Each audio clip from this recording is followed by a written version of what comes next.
Coming to you from the all-new Live House in Hollywood, California. Hi, everybody. Welcome to this week's episode of Pensado's Place. Dave will be joining us in just a second for our Ask Dave and Herb show. You can see Finn right here, the Mix Pup. He's practicing good practices. I'm going to put him down. But all you have to do is do what he's doing. Wear your mask.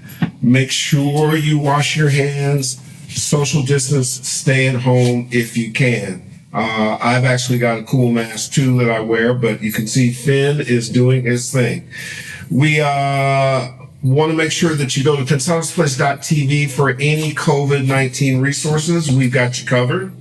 A big shout out and thank you to all you crazy nuts who celebrated my birthday. It was April 7th, a few days ago. Our team sabotaged me and put out a picture of me in a tie and with an afro and stuff. And we've got a bunch of funny memes coming in. So I'm sure they'll put that out too, but absolutely want to thank you. Also shout out to my little brother, Josh Goodwin. His birthday is April 8th, the day after mine. And it also is Finn the Mix Pup's birthday. So lots of birthdays around here. Hey Buffy, just want to give you a shout out because I love you, girl. Our partners are rocking through all this. We are in touch with them all closely. We're very impressed. Warm is safely conducting business online. They're also safely continuing on with constructing their facility. It's going to be Microphone Month next month. We'll have some good stuff coming from them, as well as they're going to share content with us that we'll share with you. They do it really well. Ausounds, these boys right here. They're such a badass headphone company. We're really excited about this partnership. They're continuing on with their Lil Maestro program. It happens every day at 12 Pacific, 3 p.m. Eastern. They're live stream classes that for 30 minutes teach kids music. All kinds of levels, beginning, intermediate, and advanced. All kinds of disciplines. Really cool stuff. You can view and participate in these classes. They're interactive. Go to ausounds.com/little-maestro, or you can go to the Ausounds YouTube channel. That's AUSOUNDS. Really good stuff. Great way to teach your kid. Maybe you need a refresher lesson. Heck, I might take it just to teach myself more. Not only are Ausounds and Warm doing good things, Pensado's Place got some new programming for you. We're coming up with a new segment called Shop Talk. We've already arranged for Koo Carell and Josh Goodwin. We're talking to Ali, a whole bunch of others to do that. We've got great guests coming up from Dr. Dre's camp. People work with Halsey, The Weeknd, a bunch more. Manager Minutes, coming a segment from me, along with some of the best manager minds in the business, where you can get a lot of information in quick bites that hopefully let you structure your course. And we want you to stay in the loop and be available for all that information. Here's how you do it. Keep checking pensadosplace.tv. That's obviously your COVID resource, and we'll put information there. Like, subscribe, and click notify to the channel. Hit us on our socials or sign up for our newsletter.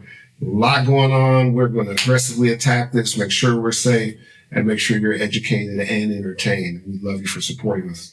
We'll be back with Dave and our show right after the Ha-Ha of the Week.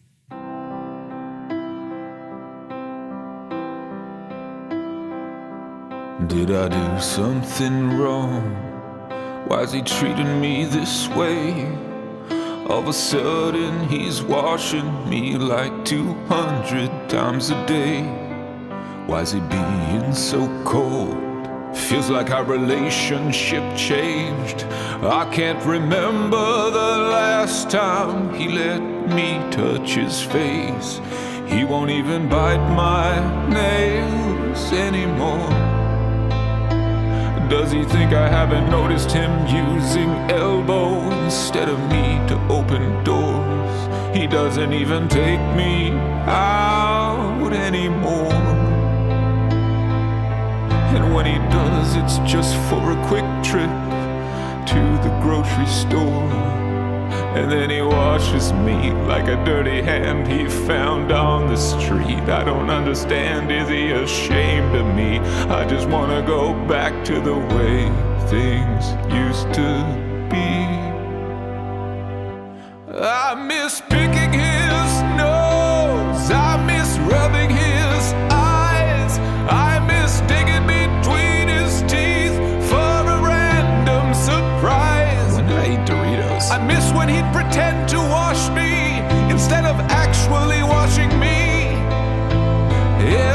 single time after he peed, and even sometimes after a number 2. Even I found that gross. But now he's washing me after every little thing I do.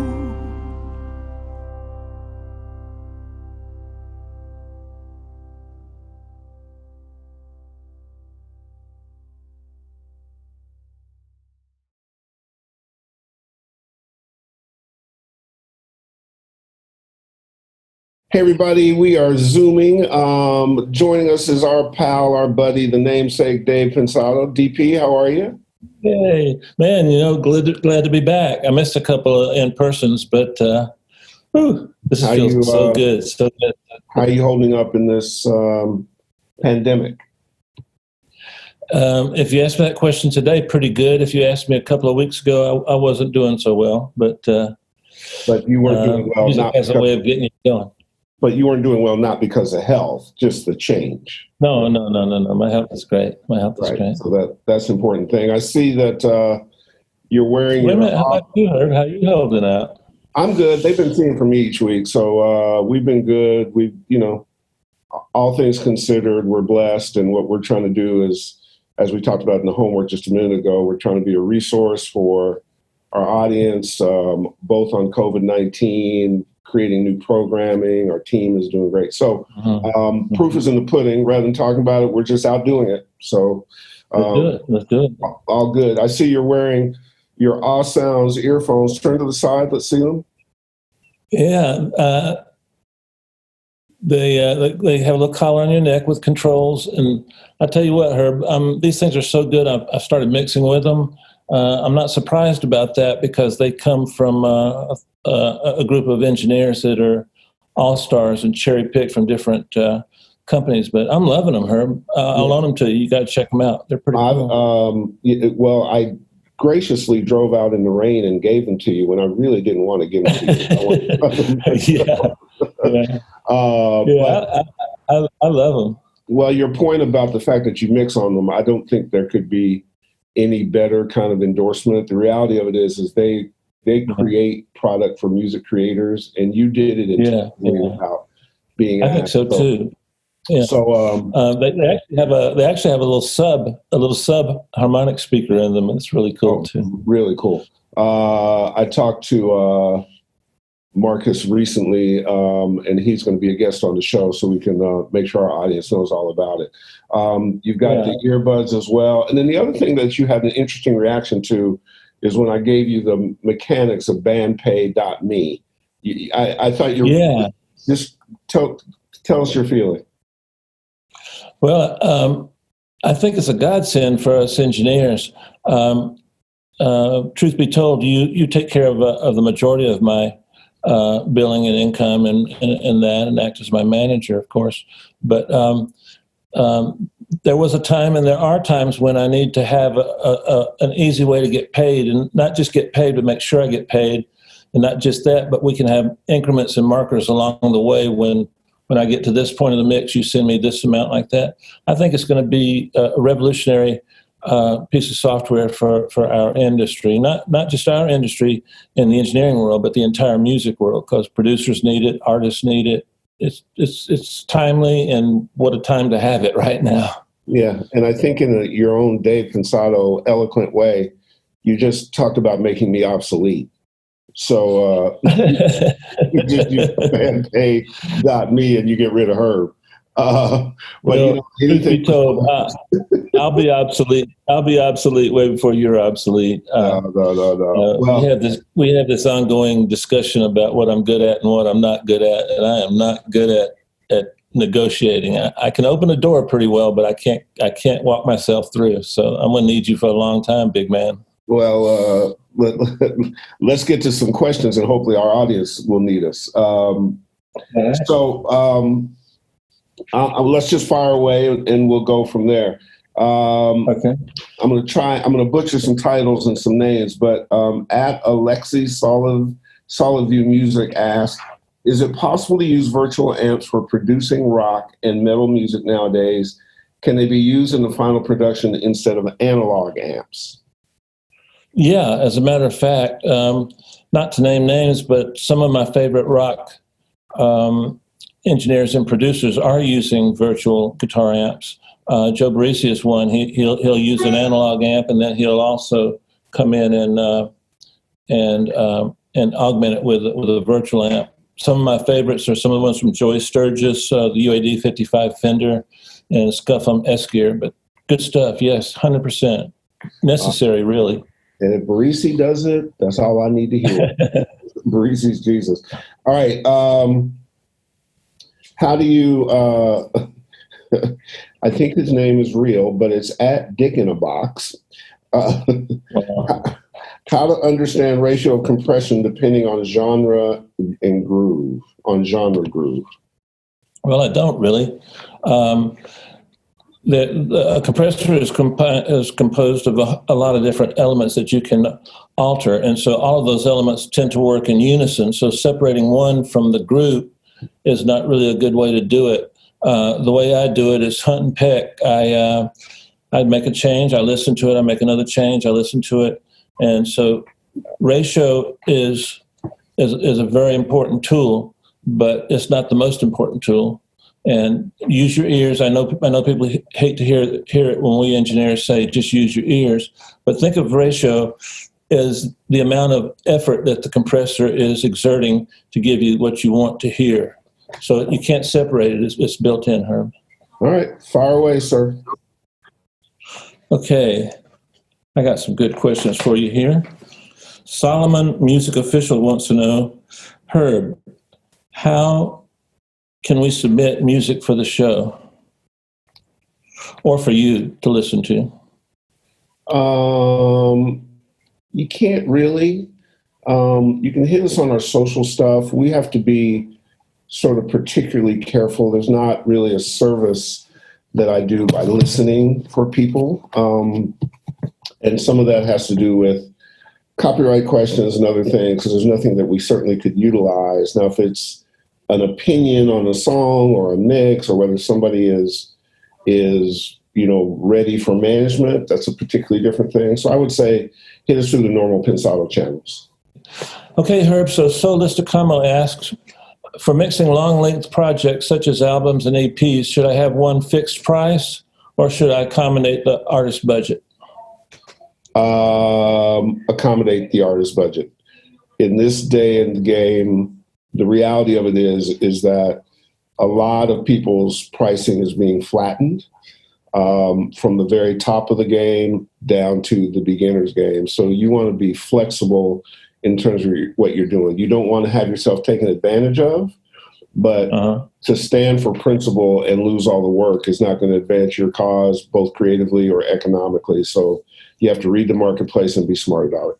Geo Artist wants to know, what happens when you split each track right and left in a mix? Recently, I read Bruce Ledeen does something like that in his mixes. Well, it's a vague question, but I'm gonna say that he's talking about like thinking of a stereo track as two individual tracks, so that you would use two separate compressors, one on the left, one on the right. Mm-hmm. So if that's what he's talking about, I prefer doing that because I don't like the left side of my stereo mix controlling the right side. I think it reduces some of the dynamics and some of the depth that you can get. Now, other engineers have an opinion that's the opposite. If you're talking about splitting up an individual sound into two separate parts, like what I do with bass a lot, is I separate the high frequencies from the low frequencies. But when they get combined, it produces the bass sound again, and that way I can control the low end separate from the high end. So whichever one of those you're talking about, that's the answer. So, good one. This may tie in. At KBMP asks, tips on how to control the low end and the harshness on a vocal. Well, that's two separate questions. The low end is probably... what I try to do is use high-pass filters, and I change the slope and I change the type of filter. So I might use a regular filter, a Baxandall filter. So different types of filters give you different things happening at that knee or that elbow of the curve itself. And if that doesn't work, what I'll do is I'll take a little bit more out, and then I'll parallel that same frequency back in. And with the parallel, it'll have a compressor on the EQ. So I'll try and separate that particular frequency, parallel that back in. And then for the top end is tough because that's where a lot of the flaws in the recording process itself or the quality of the mic happen. And so over time, you get an arsenal of things to try, but try EQ, try saturation, try a bunch of different things to try and alter the waveform shape, because for me, I love vocals. I think I'm pretty good at them, but that's the process that takes me the longest on every mix. It's a lot of trial and error. Yeah. I was doing Herb, huh? Yeah, I was doing that this morning on my mix. Naris called me and asked me for your phone number. I think you're going to get a good Grammy for that. That's a national arrest resolution in society. Connie Inouye asks, what, in your opinion, separates an engineer when it comes to mixing abilities from the majority, and how can one actively get better at such? I don't think that there's a specific answer, so here's one person's opinion. I think that your choice of mix engineer has a lot to do with, if you're in the position of choosing, you're kind of Tinder matching. You need to match somebody's skill set to the song and the product that you're doing.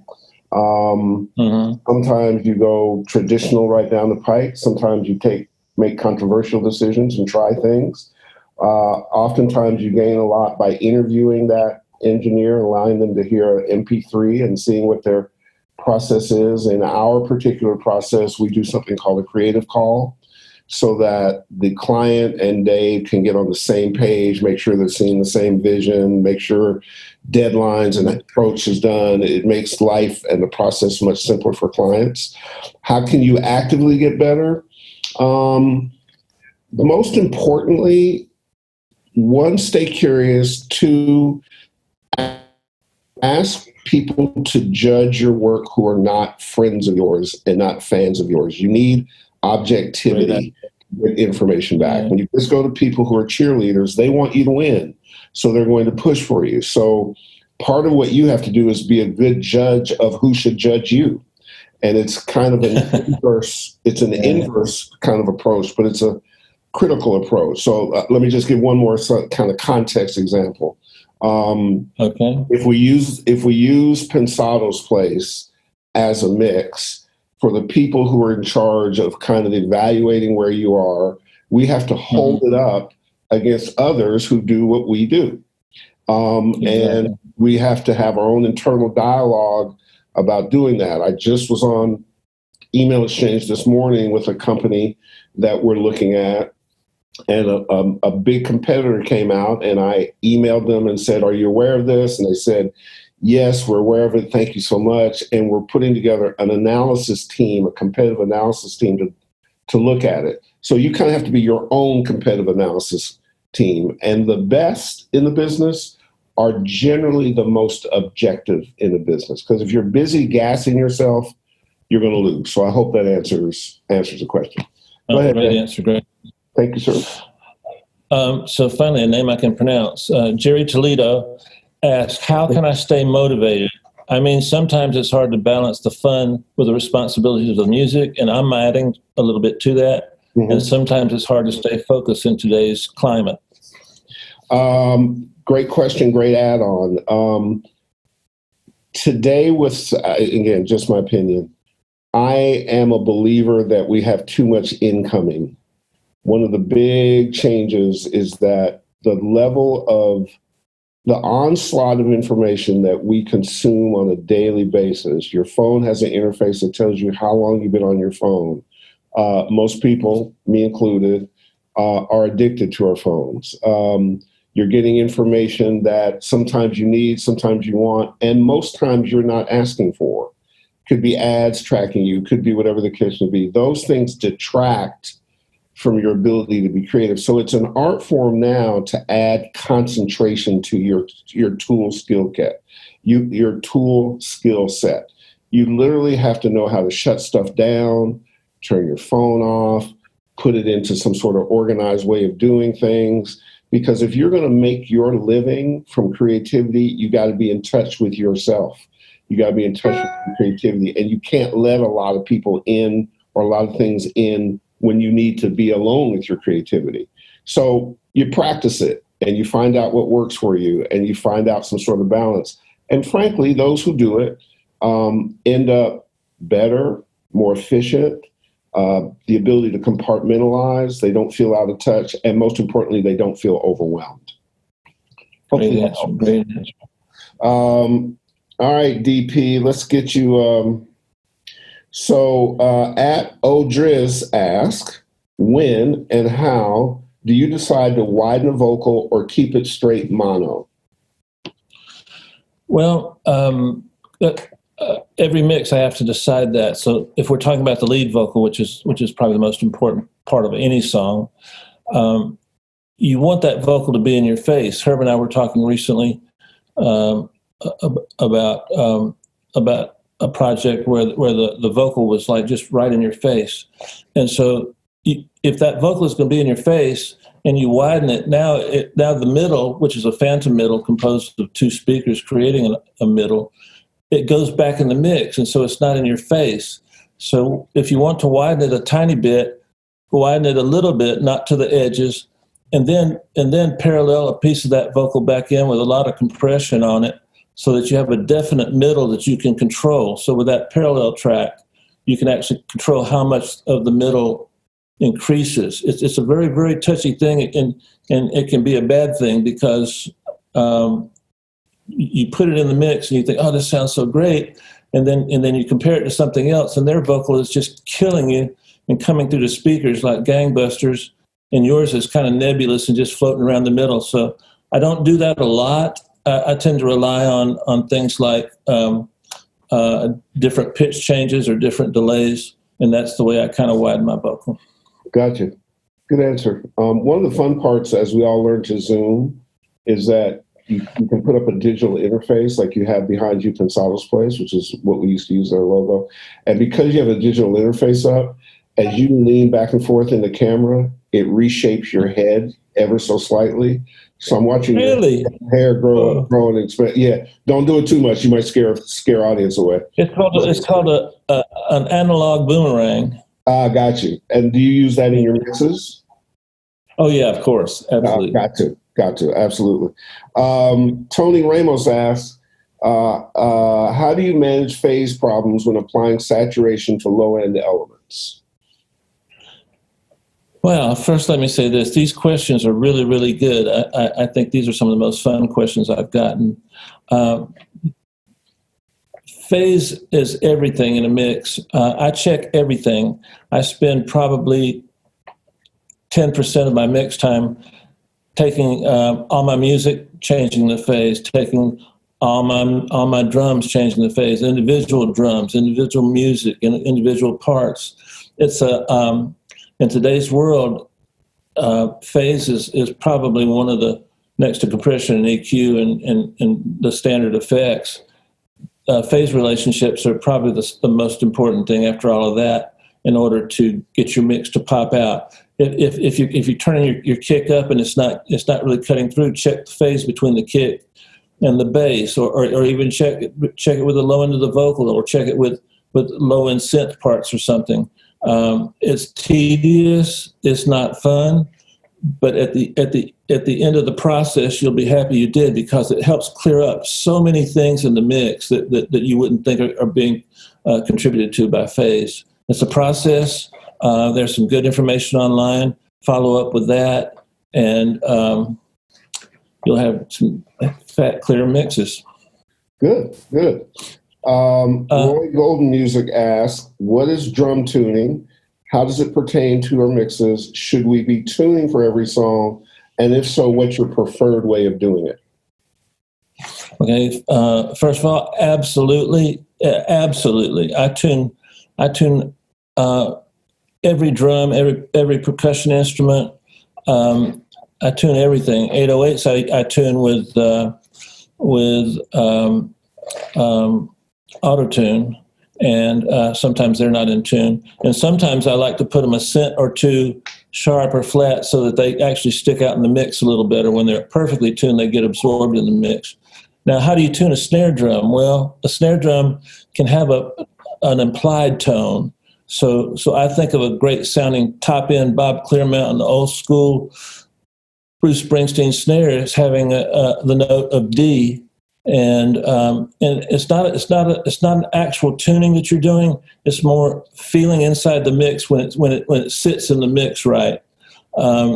Recently, I had a situation where I couldn't get my vocal to sound right, and I actually tuned the snare a little differently, and my vocal popped out. I was shocked. I was shocked when that happened. But it's trial and error, and I think you have to learn to kind of feel it. It's not a technical issue. It's a creative issue. So start playing with it. Try different ones. Record them. Like say, try 6 different tunings for your snare on the chorus. Record 4 bars, and then go away for a day. Come back and listen to which one moves you the most, and you'll start getting a feel for it. It's a very, very, very great tool, but it takes a minute to learn. For me, it took me a minute to learn. I can't talk about everybody else. Great answer. So Herb, Ross Alula wants to know, Hi guys, I'm from Africa, Ethiopia. I watch all your shows. I would like to get involved in your workshops and online giveaways, but it seems we're far away from you guys. Is there any hope in the future we'll see you in Africa?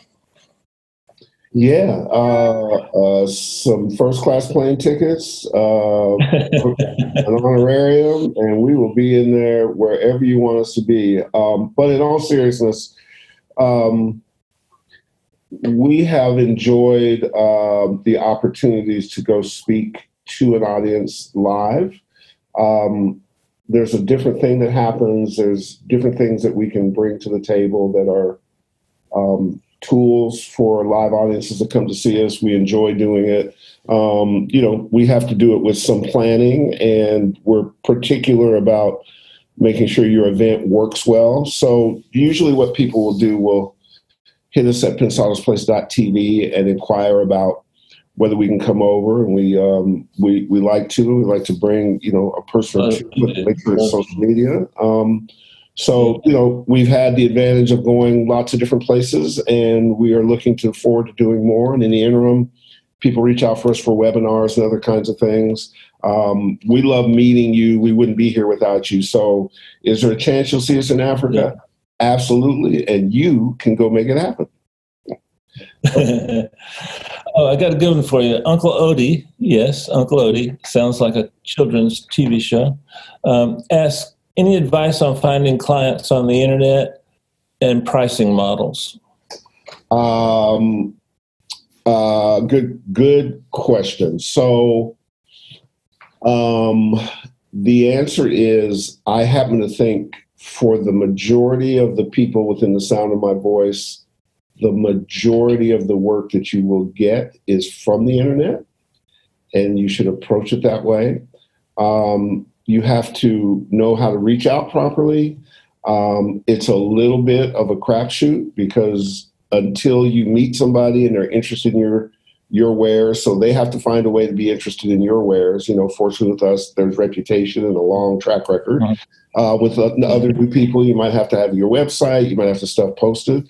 There's a validation process so that you know that you're going to get paid, which is why I think Dave alluded to BandPay Me earlier and other kinds of things. The majority of you will not have representation, so you're working it out yourself. You'll invariably run into some obstacles. Sometimes people aren't happy with your mix, sometimes it's that and the other, but that happens at all levels. So yes, the internet is a right place to do. And again, you're just kind of validating along the way as somebody is validating you. So I encourage it. We put it into our business strategy for mixing 7-8 years ago. We did a long time ago. The other opportunities in there, if you're good, is that you get to mix a variety of things, keep your skills sharp, different genres. People reach out to you from all over the world. You'll find some interesting collaborations and make some relationships. So I encourage it. Just go through it slowly. Use your logic. It's a logical process. And if you don't know, reach out to somebody who does know. And then one last one. Yeah, totally. One last one.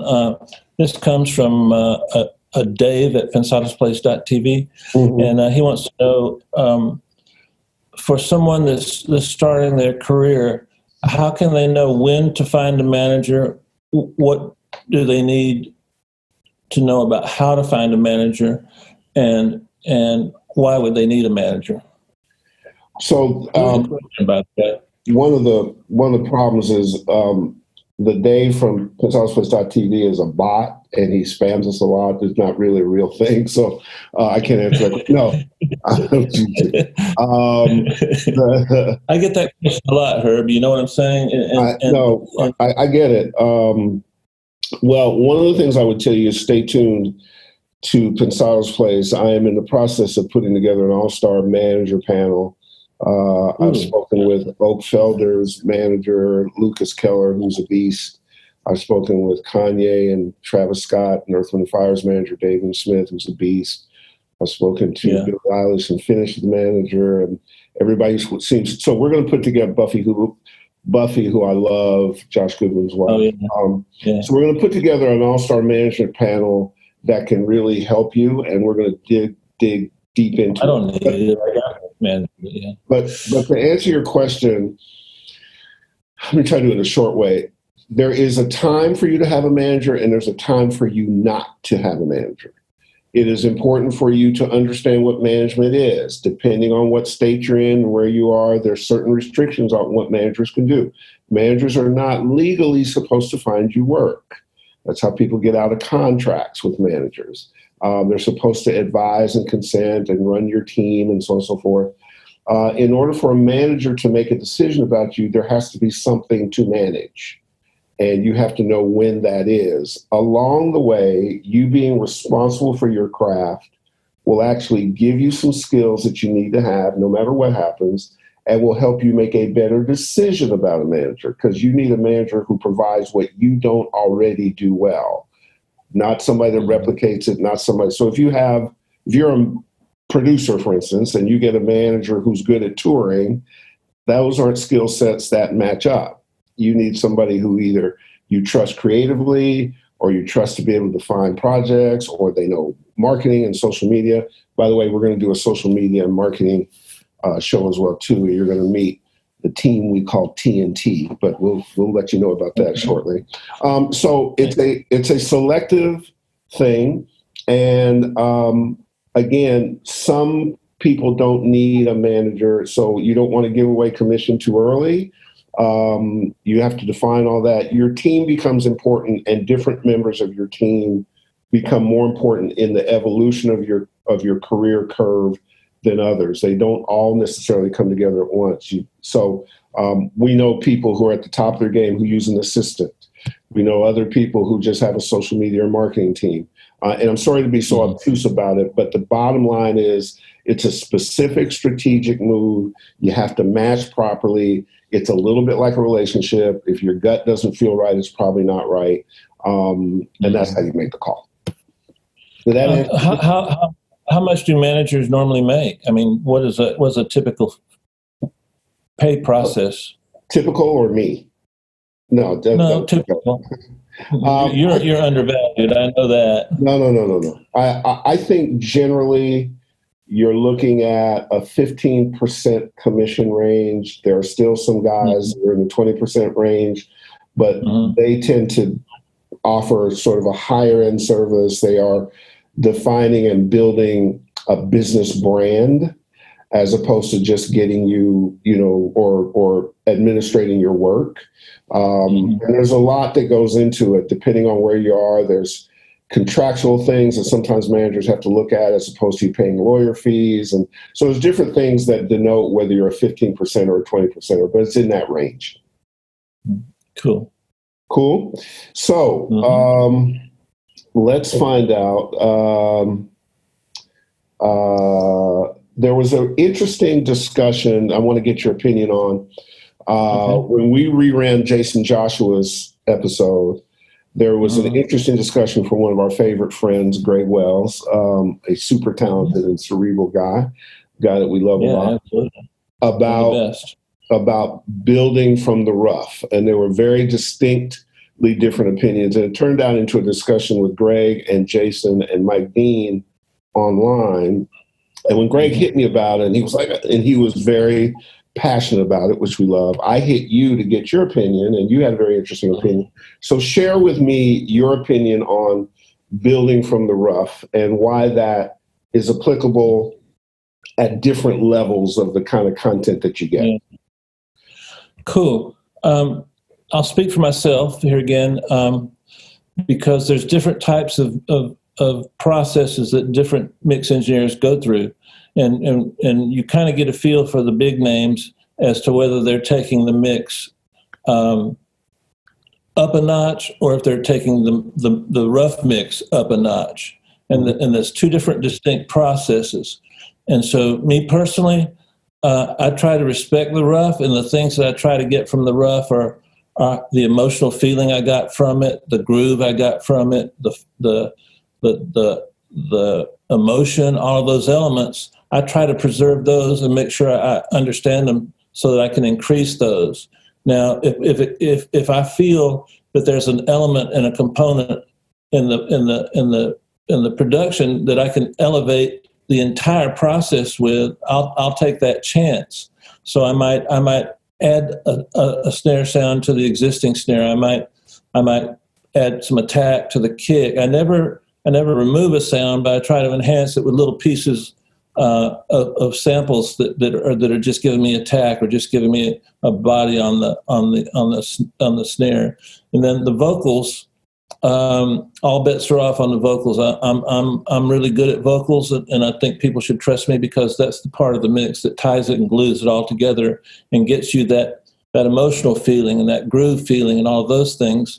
And that's something that takes me about 4 or 5 hours. Now, a rough mix where you spend 5 hours on the vocal is not going to happen. So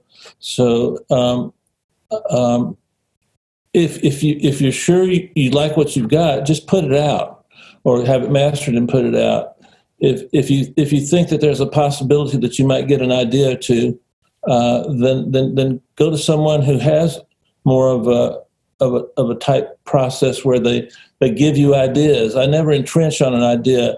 I present my clients with an idea, and then if they don't like it, I hope what happens at that point is that my idea sparks a better idea from them, and that's happened to me several times on top 10 records where I had an idea I thought was good, but the client would go, man, I like that idea, but what if we did this? So the creative process needs to be policed by the engineer himself, and the engineer's goal should be to make the greatest record that you can possibly make with what you're given in the time period you're giving it in. For me, that includes changing a few things. For a producer, that might not. And so you and I do what's called, and Nico, we do what's called a creative call. And so I ask you on that call, what's your tolerance for me giving you some ideas? In those ideas, that's code for change. And then some people don't want a lot of change. And if I can get them in the room with me, which right now is not a good time to do that, then we can do it together, and it becomes an effort. So it's not a one-size-fits-all answer. Right. It has to do with the tolerance and the people that you're working with, and everybody's different. The couple of my best friends that tend to want to not even reference the rough, that never happens. We all reference the rough because once one thing that we do is make sure that what we hear in the rough, excuse me, one of the things we try to do is make sure that what we hear in the rough, we actually have those tracks. And so it's not unusual for an engineer to finish mixing a track and the client will go, hey, what happened to my so-and-so part? Well, I didn't hear it in the rough, so I didn't think it was necessary. So Long answer, but I think it's something that needs to be addressed because it's not that big a deal. No, I get it. Really. It's different strokes for different folks, and a lot of it depends on how you receive what you receive and what the client wants, right? Yeah. And at the very highest level, which some of these, at the very, very, very highest level, which some of these disagreements are taking place, we're talking about people that are really, really good at what they do. Mm-hmm. And so I'm surprised that there aren't more clashes at that level because none of these guys would let anything go through that they didn't think was perfect, whether you be a mixer, a producer, or an artist. And so from the sidelines, it's interesting. Got it. All right. So I chose that. Oh, I'm sorry. Go ahead. I chose that adjective carefully. It's interesting. Okay. Rick Doc Bryce asked, does a high-end audio interface really matter in 2020? Yes, it does. For several reasons. If you can't hear what your audience is going to hear, then you can't create stuff that's going to get them going, you know? And so also, it's sometimes better to hear slightly better than what your audience can hear. That way you can have an audience grow with you. Mm-hmm. And right now, the time period that we're in now, there's very few audio interfaces like that, converters that are not pretty good and actually incredibly good for the money. So it's a bit of a moot point because I've gotten records that were done with $800 converters and they sounded great. So just you got to be careful when you get into the lower numbers, but this is a great time to be an engineer. The tools we have now are affordable and top quality. Mm-hmm. D. Segueso, I think, or Segues wants to know, what about your workflow and the way you organize your sessions to be productive? I wish I knew because some days I'm not productive. What I try to do is, and I've done this, I started doing this about 2 months ago. I try not to get entrenched on one sound. So if I'm working on a kick drum, I try to get it close within a short period of time, say maybe 7 or 8 minutes, and then I move on. Now, in my mind, I know I'm not through with that sound, but I know I'm going to come back to it eventually and change it when I get the whole mix together. You have to tweak different things to fit in the mix now, and never working solo if you can help it. I try to set little time stopwatches in my head to give myself a certain amount of time to work on things. Mm-hmm. And then the big picture is I try to organize everything in my life to where I don't have to think. I come in my control room, I sit down, I hit play, and that's the last time I think about anything. My analytical mind is put on hold and my creative mind is there. Now I have a team that's excellent at organizing my sessions for me. So for example, if I've got 60 tracks of strings, I don't want to see 60 tracks. So they'll have it set up for me where those 60 tracks go through an auxiliary track. And so now I'm looking at one track and they hide the other ones. So it's about organizing your sessions. I rarely look at the name of something. I look at the waveform and the color of it. And if it's red and it's got a certain look, I know it's a kick drum. And so I don't have to think. I don't have to read. I try to remove all of that analytical stuff out of the process. And still you're at the mercy of your ability to focus. And so you have to shut out a lot of things. And I learned this from Dave Way and Mike Dean. I try to work in like little 1 hour chunks. And then I might take 5 minutes off. And then after 2.5 hours, I'll take 30 minutes off. And I got myself in trouble when I first moved to LA, and Dave Way, this was in 1990, Dave Way told me, you got to take breaks. I didn't know you were allowed to take breaks. And that's how green I was. And it's a process, and everybody's different. But the main thing is to find a way to get as much of the technical stuff out of your way and just work from your creative mind. And once you get in that zone, it's hard to protect it, but you got to protect it. And if it's not there, work on technical things. Don't force it. Long answer. Sorry.